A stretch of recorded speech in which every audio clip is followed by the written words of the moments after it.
Sir ನಾನು ಬೀದರ್ಲಿಂದ ಬಂದೀವಿ. ನಮ್ಮ ಪಾರ್ಟಿ ಅಭಿಮಾನ ಇದೆ, ನಾವು ಅಣ್ಣವರಾಗೆಲ್ಲ ಕರೆದಿರೋ ಕುಮಾರಸ್ವಾಮಿ ನಮ್ಮ ಅಣ್ಣವ್ರ ಮಿನಿಸ್ಟರ್ ಅಂತೇಳಿ ಅವ್ರ ತಮ್ಮ ಇದೆ ಸರ್. ನಾನು ಇದರಿಂದ ಬಂದೀವಿ ಸರ್.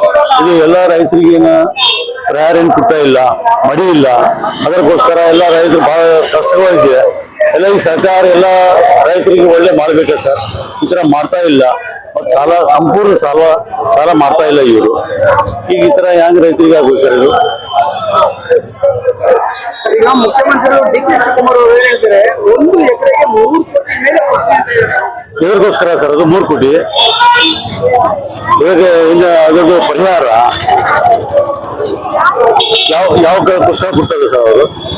3 ಕೋಟಿ ಇದಕ್ಕೆ ಏನು ಇದಕ್ಕೋಸ್ಕರ? 1 ಎಕರೆ ಜಮೀನು ಅಷ್ಟು ಪರಿಹಾರ ಅಂತ 1 ಎಕರೆಗೆ? ಹಾ ಸರ್ ಓಸ್ಟ್ ಇದು ಇಲ್ಲ ಸರ್ ನಮಗೆ ಅದ್ರ ಬಗ್ಗೆ. ಈ ಸರ್ಕಾರ ಅಂದ್ರೆ ಏನ್ ಡೆವಲಪ್ಮೆಂಟ್ ಇಲ್ಲ ಸರ್. ಈ ಸರ್ಕಾರ ಡೆವಲಪ್ ಮಾಡಿದ್ರೆ ಕುಮಾರ ಅಣ್ಣ ಸರ್ಕಾರ ಡೆವಲಪ್ಮೆಂಟ್ ಆಗಿದೆ ಸರ್. ಇನ್ನೊಂದ್ ಕಡೆ ಹೇಳ್ತಾರೆ ನಿಖಿಲ್ ಕುಮಾರಸ್ವಾಮಿ ಅವ್ರನ್ನ MLA ಮಾಡೋದಕ್ಕೆ ಪ್ಲಾನ್ ಅಂತಾರೆ ಎಲ್ಲರೂ. ಇಲ್ಲ ಸರ್, ಆತರ ಇಲ್ಲ ಸರ್. ಆ ಪಾಲಿಸಿ ಇಲ್ಲ ಸರ್. ಅದು ರೈತರಿಗೋಸ್ಕರ ಹೋರಾಟ ಮಾಡ್ತಾ ಇದ್ದಾರೆ ಅವರು ನಿಖಿಲ್ ಕುಮಾರಸ್ವಾಮಿ. ನಮ್ಮ ಬೀದರ್ಲಿಂದ ಅಟ್ಲೀಸ್ಟ್ ಮೈಸೂರು ತನ ಆ ಭಾಗದಲ್ಲಿ ಹೋರಾಟ ಮಾಡ್ತಾ ಇದ್ದಾರೆ ಸರ್. ಎಲ್ಲ ರೈತರಿಗೆ ಒಳ್ಳೆ ಆಗ್ತದೆ ಸರ್. ಈ ಮುಂದಿನ ಬಗ್ಗೆ ನಾವು ಜಾತಿ ಜನತಾ ದಳ ಸರ್ಕಾರ ಬಂತದ ಭಾಳ ಎಲ್ಲ ಒಕ್ಕಲ್ತರಿಗೆ ಬೆನಿಫಿಟ್ ಆಗ್ತದೆ ಸರ್.